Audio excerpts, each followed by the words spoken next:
In this video, we're going to go over our seat bracket installation in the Z31 300ZX. These are for the Corbeau seats. You can see here I got a seat. This already has the bracket on it. There's a secondary bracket that's behind me along with some hardware. These are available from Skillard.com. And so the next step is we'll just get into how these get installed.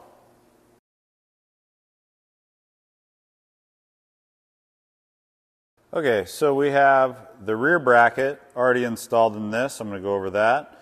And then we have front bracket along with some hardware already installed into the bottom of the seat. We're going to go over that as well.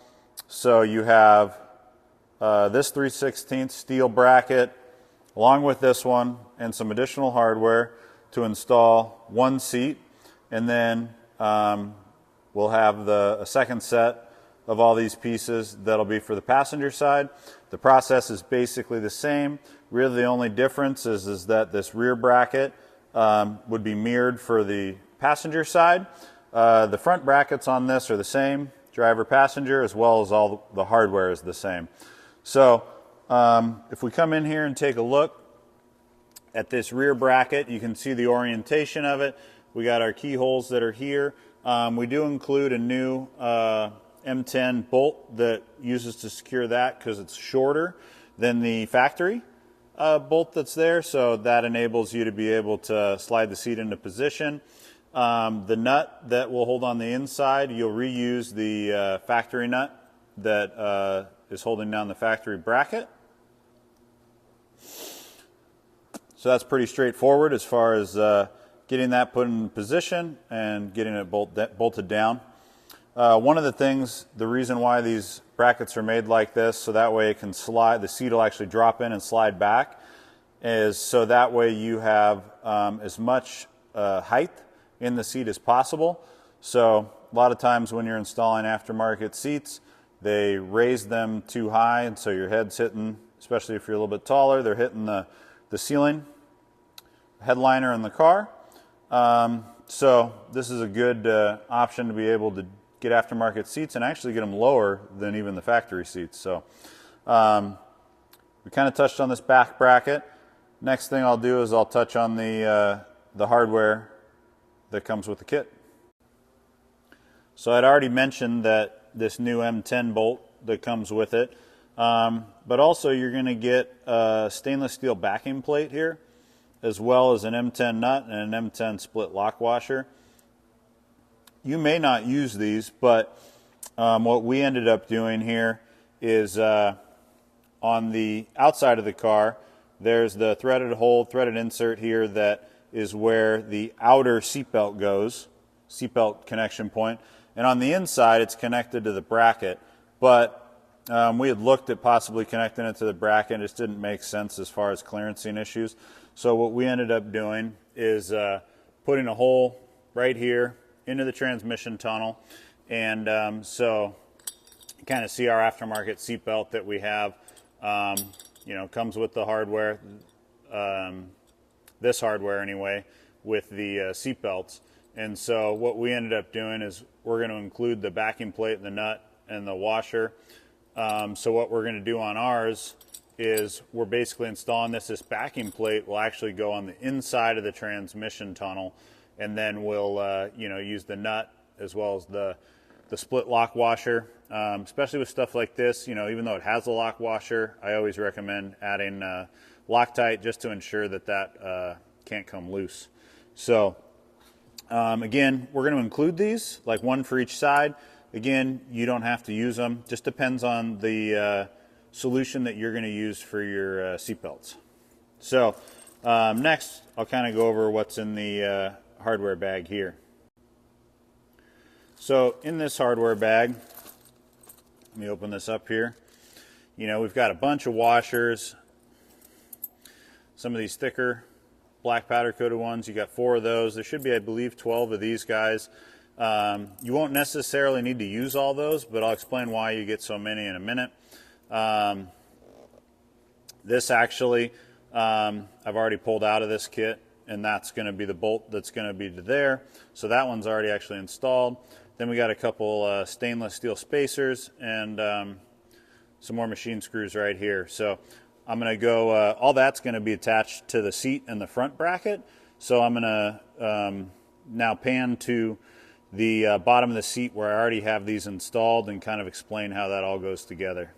All right, so here we have the bottom of the seat. Kind of see here the orientation that we're looking at. All the Corbeau seats have the same hole spacing, so that's pretty straightforward. We'll have those measurements on the description in case you wanted to see if it was going to work for a different seat, but they're set up for the spacing on the Corbeau. Front to back, you actually have a fair amount of play because these are going in the slots. So front to back, you have adjustment, and you can see here that you have multiple mounting points here. So that way it depends on where you mount this plate in which hole. So you can shift this plate forward and backwards to adjust your distance from the steering wheel and the pedals. So you do have that adjustability. These machine screws right here are the ones that are included with the seats. So there are 4 of these that come already pre-threaded into the bottom of the Corbeau seats. We're using the front ones. The rear ones, we needed longer ones, so that is where these 2 come into play that are included with the hardware kit. So front bracket you can see is already installed. We have it set in this 3rd position back because that's just where I needed it for my seating position. And then you can see in here we've got several washers in here. And the reason that is just because we didn't want to have this plate jammed into the bottom of the seat fabric. And they're from seat to seat, that can be slightly different thicknesses. If I needed a little bit more headroom, obviously I'm not going to get a lot. I'd probably take 1 or 2 of those washers out. So that just kind of shows you the setup on the front bracket. Again, once you get it dialed in the way you want, definitely would use some Loctite to ensure that these stay tight. Then when we go to the back too, you can see here that we have that included machine screw. You have 1, 2 of the black washers that are 3/16 steel, as well as that stainless steel spacer in the middle. Additionally, we have a couple more washers that are back there. Again, that's just to make sure that when we slide the seat in and out of the brackets, that rear bracket isn't going to be catching on our fabric here. And again, looks like we got 3 back there as well, but we could probably get away with 1 or 2 if we needed to. So again, once those are in, well, once you get the setup in the correct order here, then you'll again recommend Loctiting those in. Loctite is not part of the kit, but it's a good thing to have in your garage for working on your project cars. So this is basically kind of the layout here. The passenger side seat is going to be exactly the same as this. Again, like the only thing that's different from driver side to passenger side is that the bracket here is mirrored to the other side. So now that we've got it all prepped, got the base of the seat all ready to go. Again, when you first do this, you might not know the exact position front to back, so you might need to actually slide it in and then pop these out and adjust it so you can move the seat forward or back to your desired seating position. But we've already checked that. We know this is where we want it, so I got all this locked in. And now that that's locked in, I got this done. Normally, if this was going to be the final install, I'd already have my seat belt mounted, so that way I can access all that easily without the seat in. But now that we're to this point, we'll go ahead and get the seat in position, and we'll show you how to slide it in and secure it in the car. All right, so we got the seat sitting in the car here, and then toward the rear, if you recall, the rear of the seat had the the black washers with that spacer in the center. One of the black washers is going to slide on top of this, one's going to slide underneath, and that spacer is in there to hold it for the gap. And then you can see our front bracket right here.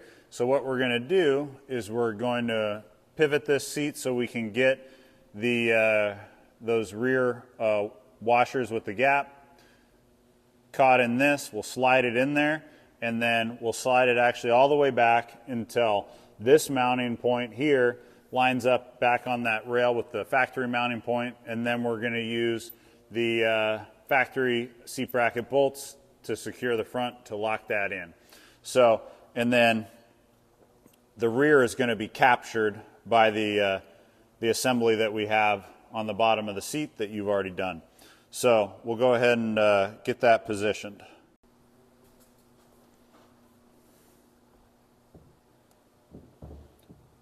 So we're kind of lining this up now, getting them in. Okay, slid.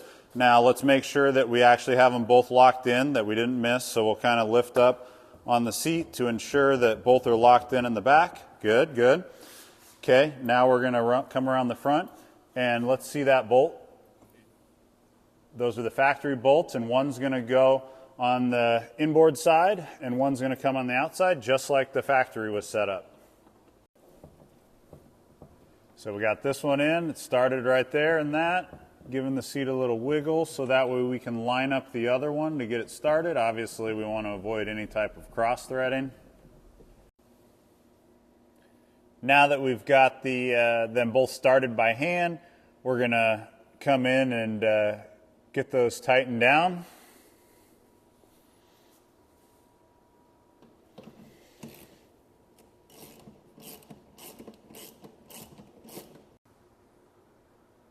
All right, and just like that, we've got it locked in and tightened down in position. If you do need to change your seating position, the back stays completely the same. You would just take those two bolts out of the front. You'd obviously have to tilt the seat up enough that you could loosen the front machine screws to move the bracket forward and back. It's not as quite as fast as a lever and a slide, but doing it this way, you do end up with a lot of extra headroom, and it is still adjustable front to back, and it's in there nice and secure. So you can kind of see, here we are, we're moving this whole car, moving the whole lift. It's locked in nice and tight. These are available from Skillard.com. If you have any questions, please email sales@skillard.com.